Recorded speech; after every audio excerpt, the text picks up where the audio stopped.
تو ایمان کی ایسی مثال کہ آسمان بھی رو پڑے۔ ایک عظیم ماں اور اس کے شہید بیٹے۔ ایک ایسا واقعہ جسے سن کر دل کانپ اٹھے گا، آنکھیں نم ہو جائے گی اور ایمان تازہ ہو جائے گا۔ یہ واقعہ ہمیں صبر، استقامت اور اللہ عز و جل کی اطاعت کا وہ درس دیتا ہے جو شاید ہم نے پہلے کبھی نہ سنا ہو۔ ایک مرتبہ پتھر توڑنے والے چند مزدور حضرت سیدنا وہب بن منبہ رحمۃ اللہ تعالی علیہ کی بارگاہ میں حاضر ہوئے اور عرض کی، حضور، جس قدر مصیبتوں کا ہمیں سامنا ہے، ہم سے پہلے لوگ بھی کبھی ایسی مصیبتوں سے دوچار ہوئے۔ آپ رحمۃ اللہ تعالی علیہ نے یہ بات سن کر فرمایا، اگر تم اپنی مصیبتیں اور اپنے سے سابقہ لوگوں کے مصائب کا موازنہ کرو تو تمہیں ان کے مصائب کے سامنے اپنی مصیبت ایسے محسوس ہوگی جیسے آگ کے مقابلے میں دھواں، یعنی ان کی مصیبتیں آگ اور تمہاری مصیبتیں دھواں ہیں۔ پھر آپ رحمۃ اللہ تعالی علیہ نے فرمایا، بنی اسرائیل میں ایک عورت تھی جس کا نام سارہ تھا، اس کے 7 بیٹے تھے۔ جس ملک میں وہ رہتی تھی وہاں کا بادشاہ ظالم تھا اور لوگوں کو زبردستی خنزیر کا گوشت کھلاتا تھا، جو انکار کرتا اسے قتل کروا دیتا تھا۔ چنانچہ اس عورت کو بھی اس کے بیٹوں سمیت بادشاہ کے سامنے لایا گیا۔ اس ظالم بادشاہ نے سب سے بڑے لڑکے کو بلوایا اور کہا، یہ خنزیر کا گوشت ہے، اسے کھاؤ۔ اس مرد مجاہد نے جواب دیا، میں اللہ عز و جل کے حرام کی گئی چیز کو ہرگز نہیں کھاؤں گا۔ بادشاہ نے جب یہ سنا تو حکم دیا، اسے سخت ترین سزا دی جائے۔ جلاد آگے بڑھا اور اس کے ہر عضو کو کاٹ ڈالا اور اسے شہید کر دیا۔ پھر ظالم بادشاہ نے اس سے چھوٹے لڑکے کو بلایا اور اس کے سامنے بھی خنزیر کا گوشت رکھتے ہوئے کہا، اسے کھاؤ۔ اس نے بھی جرأت ایمانی کا مظاہرہ کرتے ہوئے جواب دیا، میں اللہ عز و جل کی حرام کی گئی شے کبھی بھی نہیں کھاؤں گا۔ یہ سن کر ظالم بادشاہ آگ بگولا ہو گیا اور اس نے حکم دیا کہ ایک تانبے کی دیگ میں تیل ڈال کر اسے آگ پر رکھ دو۔ چنانچہ ایسا ہی کیا گیا۔ جب تیل خوب گرم ہو گیا تو اس نوجوان مجاہد کو تیل میں ڈال دیا گیا۔ اس طرح اس نے بھی جام شہادت نوش کر لیا۔ پھر بادشاہ نے اس سے چھوٹے والے کو بلایا اور کہا، یہ گوشت کھاؤ۔ اس نے بادشاہ سے کہا، تو ذلیل و کمزور ہے، تو اللہ عز و جل کے مقابلے میں کچھ بھی نہیں، تو مجھے اللہ عز و جل کے حکم کے خلاف کسی بات پر ہرگز آمادہ نہیں کر سکتا۔ جو تیرے جی میں آئے تو کر لے، لیکن میں اللہ عز و جل کی حرام کردہ اشیاء کبھی نہیں کھاؤں گا۔ بادشاہ یہ سن کر ہنسنے لگا اور لوگوں سے کہنے لگا، کیا تم جانتے ہو کہ اس نے مجھے گالی کیوں دی؟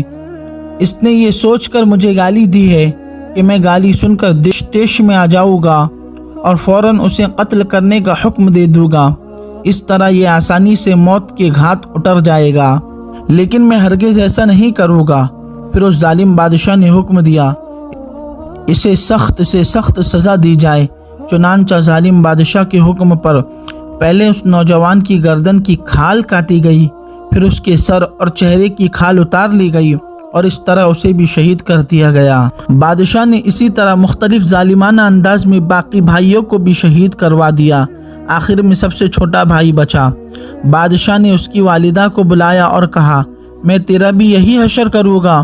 اگر تو اپنی اور اپنے اس بیٹے کی سلامتی چاہتی ہے تو اسے تنہائی میں لے جا کر سمجھا۔ اگر یہ ایک لقمہ کھانے پر بھی راضی ہو گیا تو میں تم دونوں کو چھوڑ دوں گا، پھر تم من پسند زندگی گزارنا۔ اس عورت نے کہا، ٹھیک ہے، میں اسے سمجھانے کی کوشش کرتی ہوں۔ پھر وہ اپنے بیٹے کو تنہائی میں لے گئی اور کہا، اے میرے لختے جگر، کیا تو جانتا ہے کہ تیرے بھائیوں میں سے ہر ایک پر میرا ایک حق ہے اور تجھ پر میرے 2 حق ہے؟ وہ اس طرح کہ میں نے تیرے بھائیوں کو 2 سال دودھ پلایا تھا۔ تیری پیدائش سے چند دن قبل تیرے والد کا انتقال ہو گیا۔ پھر جب تیری ولادت ہوئی تو بہت زیادہ کمزور تھا۔ مجھے تجھ پر بڑا ترس آیا اور میں نے تیری کمزوری اور تجھ سے اپنی شدید محبت کی وجہ سے تجھے 4 سال دودھ پلایا۔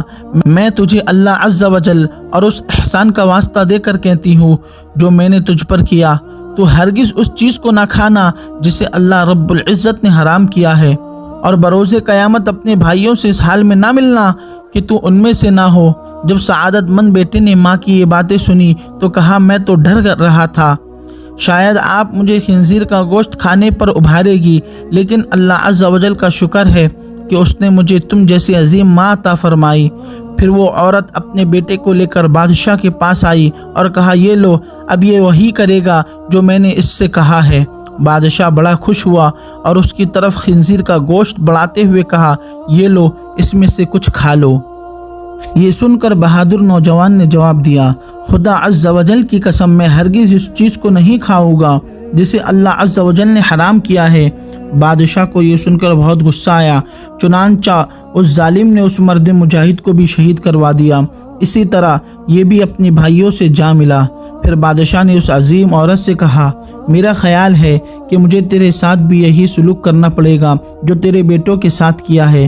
اے بڑھیا تیری ہلاکت ہو، صرف ایک لقمہ ہی کھا لے تو میں تجھے منہ مانگا انعام دوں گا، اور جو تو کہے گی میں وہی کروں گا۔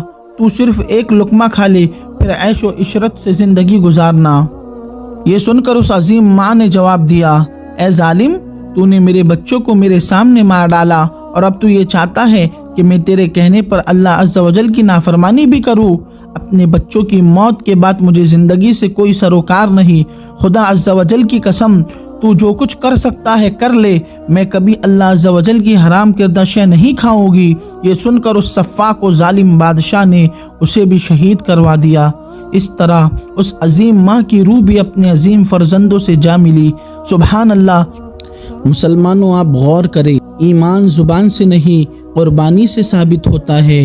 وہ ماں چاہتی تو ایک لقمہ کھا کر اپنی جان بچا سکتی تھی، وہ بچے چاہتے تو وقتی تکلیف سے بچ سکتے تھے، لیکن انہوں نے جان بچانے کی بجائے ایمان بچانا پسند کیا، کیونکہ انہیں یقین تھا کہ موت ایک لمحے کی ہے مگر آخرت ہمیشہ کی ہے۔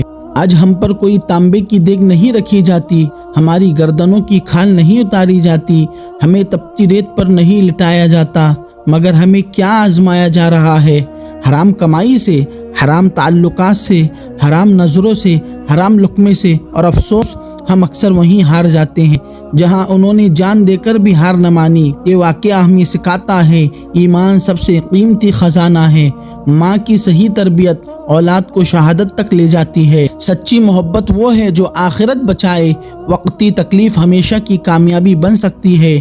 سوچئے اگر قیامت کے دن وہ ماں اور اس کے بیٹے کھڑے ہوں گے اور ہم بھی وہاں موجود ہوں گے تو کیا ہم یہ کہہ سکیں گے کہ ہم نے بھی ایمان کی حفاظت کی تھی؟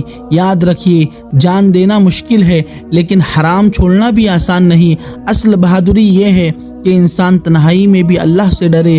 اصل کامیابی یہ ہے کہ انسان دنیا ہار جائے مگر ایمان جیت لے۔ آئیے عہد کریں، بھی آزمائش آئے ہم حرام کے سامنے نہیں جھکیں گے۔ ہم اپنے بچوں کو بھی یہی سکھائیں گے کہ ایمان سب سے بڑا سرمایہ ہے۔ انہوں نے جان دے دی لیکن اللہ کی نافرمانی نہ کی، اور ہم کس چیز پر اپنا ایمان بیچ دیتے ہیں؟ یا اللہ ہمیں بھی ایسا مضبوط ایمان عطا فرما، آمین یا رب العالمین۔